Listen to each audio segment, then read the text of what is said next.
Muitas vezes você já se pegou dizendo, será que é o momento certo para investir na bolsa? A hora é essa? Será que não é melhor esperar mais um pouquinho? Pior ainda, só vou comprar quando o cenário estiver mais claro. Pois é, agora eu quero que você me responda com sinceridade. Você se lembra a última vez que o cenário estava de fato claro? A última vez que você não tinha dúvidas sobre isso? Você lembra qual que foi o último rally de alta que você pegou no começo, bem posicionado, com convicção e não no susto ali, correndo atrás do bonde andando, da bolsa subindo? Tá, e eu vou te falar uma coisa que talvez você ainda não tenha percebido, mas que pode te custar muito caro nos investimentos. O mercado ele não espera você se sentir confortável, seguro para subir, para cair, para nada. A maior parte dos investidores, pessoa física, fica de fora dessas altas justamente porque fica esperando o momento certo, fica esperando ter certeza. A Bolsa de Valores ela já sobe mais de 10% no ano, mesmo com a taxa Selic no maior patamar desde 2016. Nesse vídeo aqui você vai entender por que o pequeno investidor erra na maioria das vezes que tenta acertar o melhor momento de comprar ações, com mais força, com mais consistência. Eu vou te mostrar aqui um teste de 5 questões também que você pode usar com praticamente qualquer ação para descobrir se pode ou não ser um bom investimento. E é claro que a gente vai ver 5 ações que passam nesses testes, que respeitam esses critérios.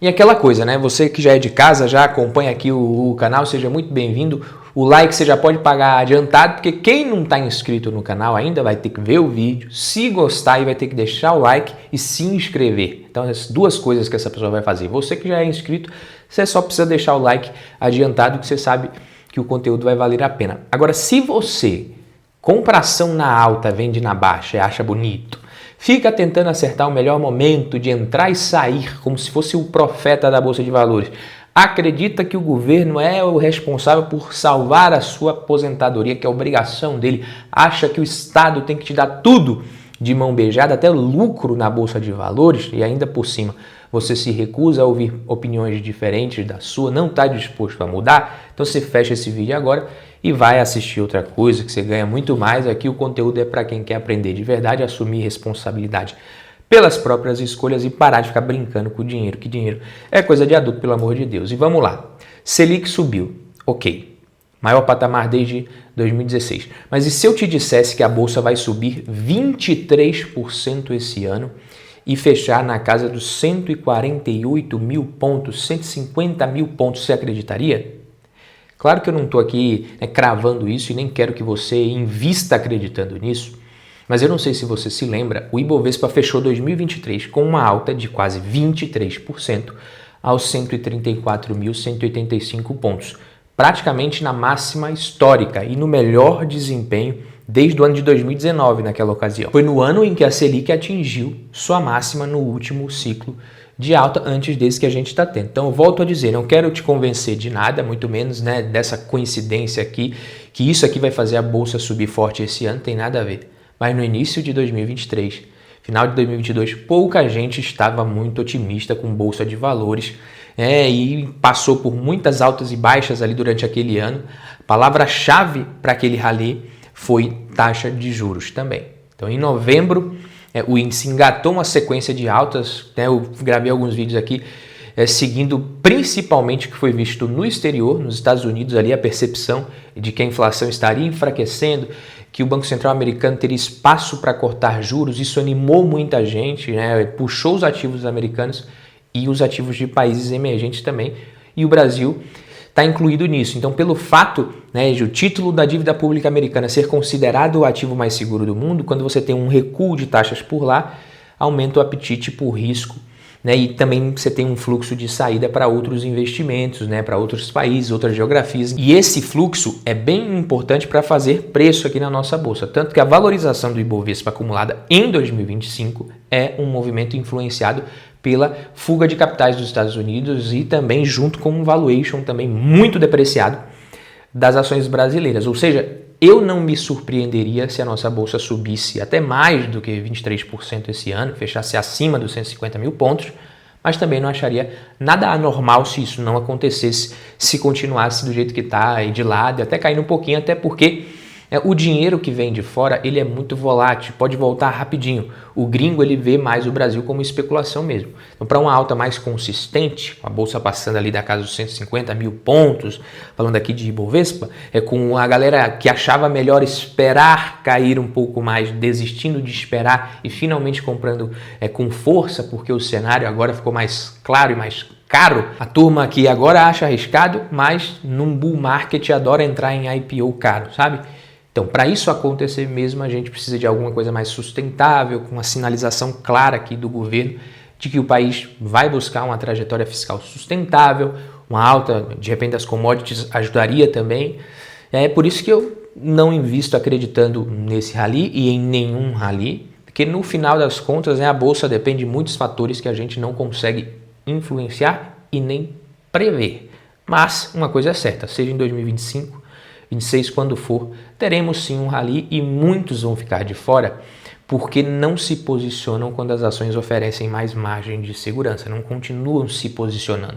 Então, se você é do time que gosta de comprar mesmo quando a coisa não está muito clara, agora essa segunda parte do vídeo é para você, porque você tem centenas de empresas disponíveis para investir e um dos maiores desafios ali de qualquer investidor é descobrir quais valem uma análise mais detalhada e quais não valem. Se você já tem um conhecimento básico sobre o investimento em ações e indicadores, esse é um teste que você pode fazer para filtrar as empresas que valem a pena você analisar mais a fundo, para você avaliar o investimento. Você pode aplicar esses testes em praticamente qualquer ação que você ache que pode ser um bom investimento. Você provavelmente vai conseguir decidir em poucos minutos ali se merece ou não que você invista um pouquinho mais do seu tempo analisando. Na verdade, eu te garanto que fazer essas perguntas aqui vai permitir que você elimine mais da metade das ações que você poderia até cogitar investir. E eliminar ações com menos potencial logo no início do processo vai te deixar com muito mais tempo para avaliar as que realmente podem te ajudar, que podem ser bons investimentos. E você vai ter mais tempo também para fazer outras coisas muito mais legais do que ficar analisando bolsa de valores e ações. Mas vamos aqui para as observações antes da gente começar. Primeiro, nenhuma dessas ações aqui que a gente vai ver é uma recomendação de investimento e essas são regras apenas como um ponto de partida. Esses filtros aqui não servem para você cobrir toda e qualquer realidade possível, mas se você aplicar, eles vão te livrar de investimentos ruins na maioria das vezes. Outra coisa, embora essa lista de perguntas possa parecer difícil no início, você consegue responder quase todas usando o histórico aqui de 10 anos do Investidor 10, por exemplo. Certinho? Primeiro ponto. A empresa ela passa no teste mínimo de qualidade? Isso aqui nem é uma pergunta mais ampla, mas se você evitar as tranqueiras é o primeiro passo do nosso teste rápido aqui. Evite as tranqueiras. Empresas com um valor de mercado muito pequeno, ali abaixo dos 500 milhões de reais, são as primeiras que você pode riscar da sua lista se você não tem experiência principalmente. Você pode ter coisa boa? Sim, mas é muito mais arriscado. Outra coisa, IPO, na maioria das vezes, cai fora, não vale a pena você gastar seu tempo nisso. As empresas só vão decidir vender as ações ao público quando elas acreditam que vão conseguir um preço alto por elas. Ou seja, raramente a IPO não vem caro. Por isso que está essa seca agora. Agora, primeiro teste mais objetivo aqui. A empresa vem dando lucro operacional? Como é que está o EBIT dessa empresa? Muitas empresas, às vezes, de crescimento alto podem parecer interessantes. Você vai ali se empolgar e tal, mas cuidado com o risco. Se a empresa não gera lucro operacional, e às vezes, muitas vezes ela aposta ali numa solução inovadora, num previsto, num serviço disruptivo, ela pode tanto decolar ali, explodir, multiplicar por várias vezes, quanto quebrar também. E estatisticamente, quebrar é uma ocorrência ali muito mais provável do que explodir. Portanto, para a base da sua carteira, ignore empresas que rodam a operação com prejuízo operacional, mesmo ali que a promessa seja bonita. Então eu trouxe aqui B3, SA3, que é uma empresa que passa no teste. Você vê que é uma empresa com boas margens, margem EBIT interessante, analisando o histórico, ela é uma empresa que mantém margens altas e mesmo em períodos que não são muito bons para a Bolsa de Valores, como a gente está vendo nesses últimos anos, taxa de juros alta e os negócios da empresa não crescem, mas ela consegue manter as margens. Então, margem EBIT, margem EBITDA também elevada. E aí quando você vê, né, quando eu falo cenário difícil, é justamente por conta disso aqui. Os lucros, né, não crescem na mesma velocidade. Então, a empresa ela teve aqui uma fase de estagnação também entre 2010 e 2014. Você vê que o lucro líquido dela não caiu. E aqui você teve muitas empresas sofrendo pra caramba aqui nesse período de uma queda no lucro. Quando a coisa melhora, ela tem esse crescimento, que ela ainda tem potencial, inclusive. E quando a taxa de juros está muito alta, que o cenário não está muito positivo para a Bolsa, ela consegue manter os seus resultados sem muita queda de lucro e com excelentes margens. As próximas empresas que a gente vai ver também passam nesses testes aqui, beleza? Mas eu estou trazendo aqui uma por uma, de acordo com o que eu vou apresentando para vocês os testes. A próxima pergunta aqui do seu teste é: a empresa gera caixa de forma consistente nas operações? Porque tem muita empresa que cresce rápido, até dando lucro no papel, mas não gera caixa. E lucro sem caixa, meu amigo, é igual geladeira quando falta energia. Você vai até conseguir aguentar um tempinho, mas se demorar muito vai estragar tudo.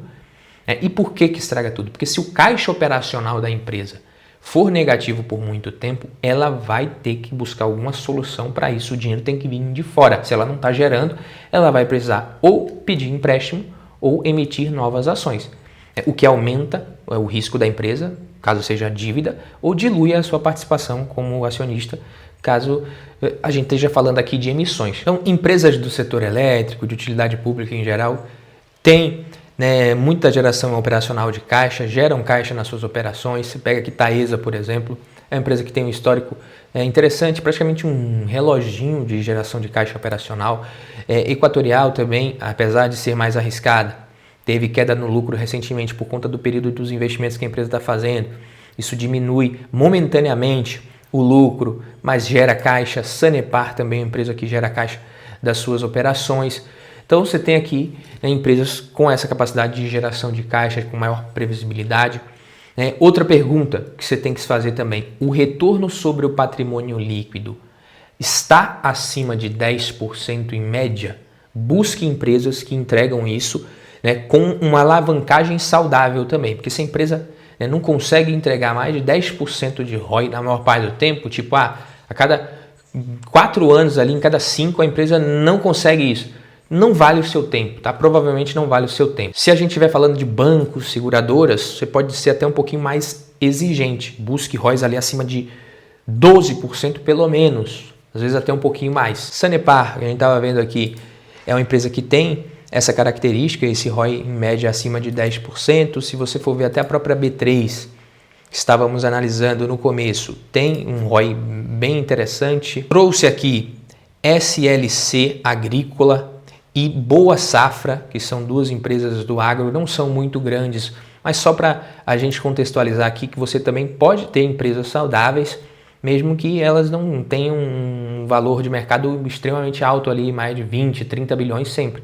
Não necessariamente você precisa de empresas muito grandes para encontrar empresas saudáveis. E como a gente está falando de retorno sobre patrimônio líquido, SLC apresenta um ROI bem interessante aqui, acima dos 10%, na verdade bem acima aqui nos períodos positivos para o setor, conseguindo manter um ROI legal, mesmo atravessando um cenário mais difícil no agro. Boa Safra, a mesma coisa, é uma empresa que tem um bom ROI, nesse momento acima de 20%, inclusive, é uma empresa que cresce e cresce com rentabilidade. E como eu estava falando de dívida, de alavancagem, você vê que os resultados da Boa Safra, que realmente é uma empresa que está altamente exposta à volatilidade climática e também a condições favoráveis no agronegócio, o cenário ali de preços das commodities agrícolas afeta tanto a demanda pelas sementes da empresa e também a capacidade de pagamento dos seus próprios clientes, especialmente em períodos de margens mais baixas para esses produtores.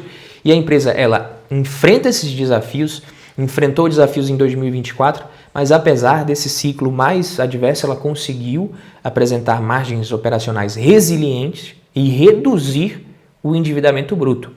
Então a relação dívida líquida e EBITDA nos últimos 12 meses ali foi de 0,5 vezes mais ou menos, 0,54 vezes aqui, muita liquidez também.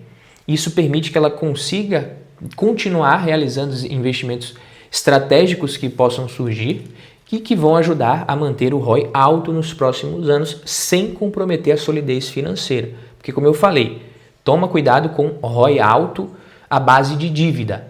Se o ROI da empresa é muito alto e a dívida é muito baixa, provavelmente é uma empresa muito eficiente.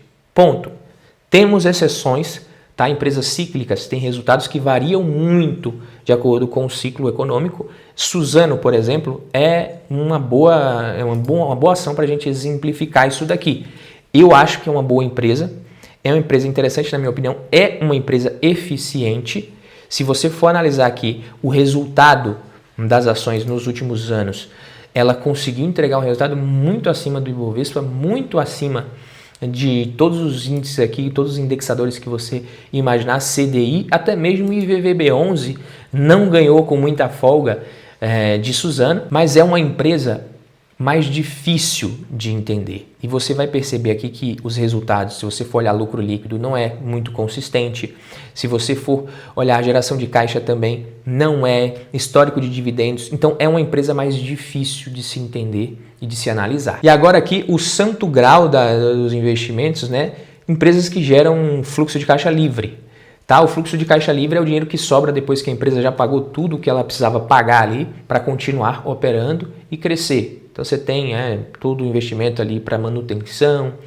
Esse dinheiro é o dinheiro que também pode ser distribuído para o acionista ou investido em novos projetos, amortizar as dívidas também. Então quando sobra muito caixa livre, quando a empresa gera muito caixa livre, é um sinal de que ela está crescendo, gerando valor de verdade. Então, prefiro empresas que geram fluxo de caixa livre. Nem sempre esse fluxo de caixa negativo é uma coisa ruim, mas se a empresa está investindo com crescimento, inteligência ali e está conseguindo entregar, gerar valor, é interessante. Mas se você está começando a investir, fique longe de empresas que estão queimando caixa. Então, a Raizen, por exemplo, é uma empresa que vem queimando caixa nos últimos trimestres. É uma empresa que caiu muito, as ações caíram muito recentemente. É difícil, às vezes a empresa ela vai fazendo um monte de investimento, vai crescendo ali, começa a se complicar, se embananar toda e isso acaba destruindo o valor. Então fica de olho nisso. Tá? Casas Bahia, outras empresas de varejo, muitas vezes costumam ter períodos ali em que queimam caixa. Então cuidado, tá? A pergunta número 5 aqui, resultados crescentes e consistentes. O crescimento dos lucros dessa empresa, ele é consistente ou é uma montanha-russa? As melhores empresas, elas apresentam crescimento de lucros consistente. Então, se os lucros da empresa ficam subindo e descendo igual montanha-russa, geralmente isso significa uma de duas coisas. Ou ela atua em um setor muito volátil, como a gente viu aqui, né? Os lucros da Suzano, a empresa tem essa oscilação nos lucros, nem sempre isso tem efeito caixa, tá? Como ela teve prejuízo aqui em 2019, 2020, nem sempre a empresa como essa está se complicando porque ela está dando prejuízo. Então, quando a empresa ela tem essa oscilação, ou ela é de um setor mais volátil, pode até ser uma empresa legal, ou ela vive tomando porrada da concorrência ou de suas próprias decisões erradas e não consegue manter um desempenho estável. Então, a primeira situação não necessariamente é ruim, aqui a gente está falando de Suzano, desde que o setor tenha boas perspectivas de longo prazo e a ação esteja barata, pode ser até uma boa oportunidade. Agora, se a empresa tem resultados instáveis porque ela não consegue competir bem no mercado que ela está, aí o buraco é mais embaixo, aí provavelmente pode ser um problema, um sinal de fraqueza desse negócio. Então, empresas que geram lucros consistentes, que crescem de forma consistente, costumam ser mais confiáveis. Então você tem aqui, por exemplo, Itaú é uma empresa que gera lucro de forma crescente e consistente. Não tem o que você falar de Itaú aqui, lucro líquido desde 2010, crescendo pra caramba, multiplicando quase 4 vezes. A gente estava falando aqui 12 bilhões, hoje a empresa lucrando mais de 42 bilhões. VEG é outro exemplo de empresa que tem crescimento de lucro absurdo de forma consistente. Não tem nem o que discutir aqui, pelo amor de Deus. Olha isso daqui, esse lucro crescendo de forma consistente. E aí você fala, Badu, mas VEG é cara, não é? Isso aqui é um filtro para você conseguir separar ali as ações que você vai gastar mais tempo depois. E não estou falando que necessariamente vai ser tudo barato. Aí já é assunto para um próximo vídeo, ou você vai gastar com essa análise mais aprofundada depois. Mas se você já chegou à conclusão de que não é um bom investimento, pelo menos você já descarta e não gasta o seu tempo. E agora vamos ser sinceros aqui, né? Não dá para saber, nós não sabemos se esse ano a bolsa vai decolar, ninguém sabe quanto que vai ser o próximo rally, quando a bolsa vai ultrapassar 160, 180 mil pontos, pode ser daqui a 3 meses, pode ser daqui a 1 ano, pode ser daqui a 2, eu não sei, só sei de uma coisa. Quem vai ganhar dinheiro no próximo rally não é quem ficar tentando adivinhar o momento certo, é quem estiver bem posicionado quando acontecer.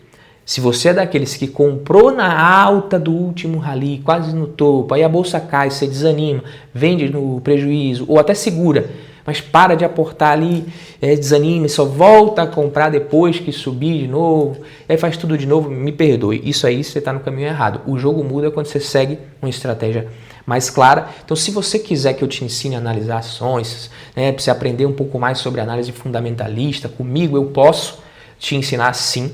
Muita gente quer que eu ensine sobre isso. Madu, quando você vai abrir um curso sobre isso? Em breve eu vou abrir vagas aqui para o meu curso completo de investimentos e análise fundamentalista.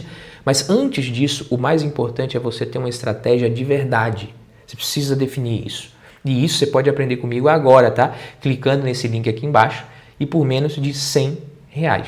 Por menos de R$100, não é R$100 por mês, de forma alguma, é menos de R$100 no total para você montar, definir a base da sua estratégia de investimentos. Isso vai te dar muito mais sustentação para você ter sucesso investindo no longo prazo. Primeiro você define a estratégia, esse é o 80-20 do seu sucesso na bolsa, depois você vai para as escolhas dos ativos, gastar mais tempo ali com muito mais clareza. É assim que você monta uma carteira bem posicionada em qualquer cenário. Então clica no link aqui, bora para a próxima fase e até o próximo vídeo.